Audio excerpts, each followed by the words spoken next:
Pues ya es lunes, queridos hermanos, lunes 17 de febrero, lunes de la semana sexta de tiempo ordinario, que empezamos el día de ayer. Les doy la bienvenida a este su Rincón del Diácono y vamos a continuar retomando la lectura del libro del Génesis que estamos leyendo entre semana. Hoy veremos capítulo 4, versículos del 1 al 15 y capítulo 25 y versículo 25. Ya hemos visto cómo el pecado ocasiona ruptura con Dios, con los demás y con la naturaleza.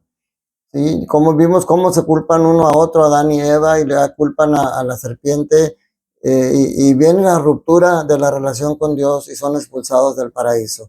Pero fíjense cómo aún en ese destierro, de hecho, esa ruptura con Dios y con los demás y con el hombre es ruptura con uno mismo, ruptura con tus mismos hermanos.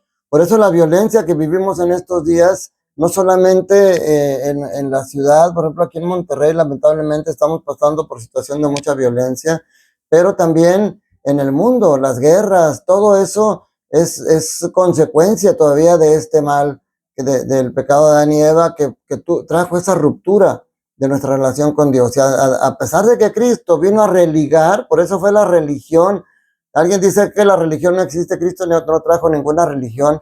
Pues la palabra religión significa religare, o sea, religar, volver a unir. Y es lo que Cristo ha venido a hacer, volver a unir la relación que estaba lastimada. Pero fíjense cómo aún en el destierro, aún de que Adán y Eva se portaron mal al desobedecer a Dios, Dios los sigue bendiciendo y los bendice con la llegada de dos hijos, Caín y Abel.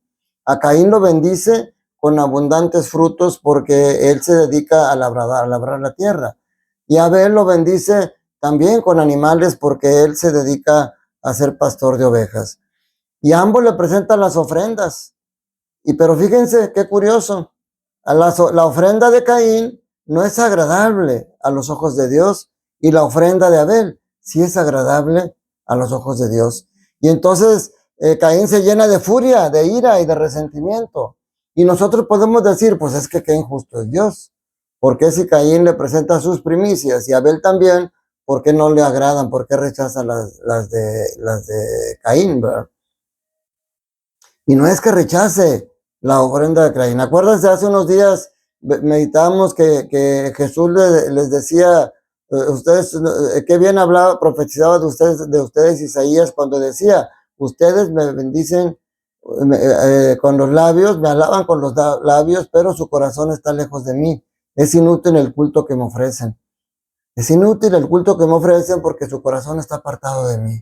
Ahí está la clave. En otro pasaje Jesús dice, cuando tú traigas la ofrenda al altar, pero te acuerdas que estás en problemas, que tu hermano tiene algo contra ti o tú con algo contra tu hermano, deja tu ofrenda.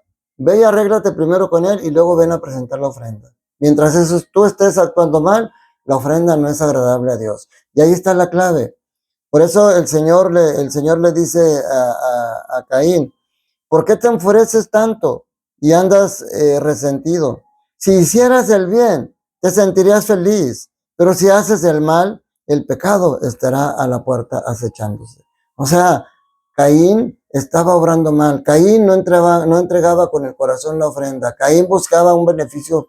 Sus obras no eran agradables a Dios y por eso su ofrenda no es agradable a Dios. O sea, no es que Él esté haciendo diferencias, pero aquí también nos da una esperanza a nosotros. Nosotros somos, el mal está en la puerta de nuestra, porque nosotros de repente nos portamos mal. Pero dice, si hicieras el bien te sentirías feliz, pero si haces el mal, el pecado estará a tu puerta acechándote como fiera. Pero tú debes dominarlo. Cuando Jesús dice tú debes dominarlo, Jesús no te pide algo cuando no te da lo necesario para que lo cumplas. O sea, podemos dominar el mal. Sin embargo, Caín no lo dominó y por eso vino la tragedia. Caín mata a su hermano Abel. Y ahí empieza como los asesinatos. Es el primer asesinato de la historia y de ahí vienen todos los asesinatos que estamos sufriendo el día de hoy. Las consecuencias para Caín, la maldición y el destierro.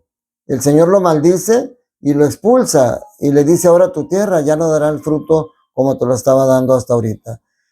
Pero la misericordia de Dios nunca se acaba, así como lo vimos con Adán y Eva, a pesar de que desobedecieron, Aquí el pecado de Caín fue más grave porque fue un asesinato. Y sin embargo, Caín dice, ay, es muy grande el castigo. Sí, fíjate la grandeza del mal que has hecho. Pero dice, si me expulsas, cualquiera que me encuentre me va a matar. Y Dios dice, no es así, y le pone una marca, una seña, para que respeten la vida y para que nadie lo mate. Fíjense cómo el Señor no se olvida de la misericordia a pesar de que tú vayas por mal camino. Lo importante es que te des cuenta que vas por mal camino y que inicies de nuevo. Fíjate cómo aquí al final, cómo termina el pasaje del día de hoy. Adán se unió otra vez a su mujer y ella le dio a luz un hijo a quien llamó Set, pues decía, el Señor me ha dado otro hijo en lugar de Abel asesinado por Caín. Entonces la llegada de Set significa un nuevo comienzo para superar la desgracia. Siempre hay la posibilidad de un nuevo comienzo y Dios siempre te da la oportunidad, como se las da en este momento a Eva y Adán. En el Evangelio de Marcos capítulo 8, versículos del 11 al 13. Es un pasaje muy cortito. Y fíjense, nosotros siempre hemos visto a los fariseos como falsos, hipócritas, enemigos de Cristo, porque siempre así es, siempre ellos rechazaban a Cristo. De hecho, y sin embargo, dice aquí la actualidad litúrgica, los fariseos eran las personas más religiosas de su tiempo, que cultivaban sólidas virtudes, entre ellas el fervor, la fidelidad y el rigor de la obediencia. Qué importante es que veamos ese espejo en los fariseos. A veces nosotros nos sentimos los buenos porque decimos yo no mato, yo no robo y creemos que estamos bien. Pero realmente estaremos acercándonos a Dios, estaremos acercándonos a Cristo con esa disponibilidad para que Él obre en nosotros. Porque ese fue el problema de los fariseos. Dice, en aquel tiempo se acercaron a Jesús los fariseos. O sea, eso es algo bueno. Se están acercando a Jesús. Tú ya cuando te acercas a Jesús estás haciendo algo grandísimo. Siempre estar cerca de Jesús, pero estar cerca de Él verdaderamente. Porque dos personas que están cerca, pero están dándose la espalda, de nada sirve que estén cerca. De nada sirve que tú estés cerca de Jesús si le das la espalda. Tienes que estar de frente con Jesús, viendo su rostro hermoso. Por eso